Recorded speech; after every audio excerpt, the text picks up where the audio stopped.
Hammaga assalomu alaykum, yaxshimisizlar? Storishlarim bora kamayib ketyapti. Buning sababini aytaman. Mana bu yerdan suyaklar chiqishi naqadar baxt. Mana bu qorin kirishi naqadar baxt. Hozir prosta ishonmayman. Oynaga qaraganimda mana shundan chiqqan qorinim bor edi. Yana keng kiyimli kiyibyapsizmi, Shirnopa? Tor maza qilib kiyib yurmaysizmi? Oz bo'ldi-ku deb yozyapti qizlar. Ustimdagi S razmer qizlar.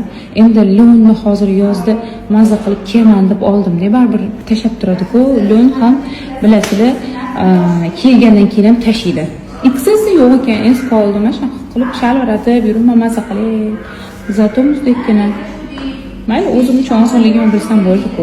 Samый главный mana narsa ketyapti. Eng asosiysi o'ziga uverenность, ishonch oshishi, ortiqcha vazn ketishi bilan birinchi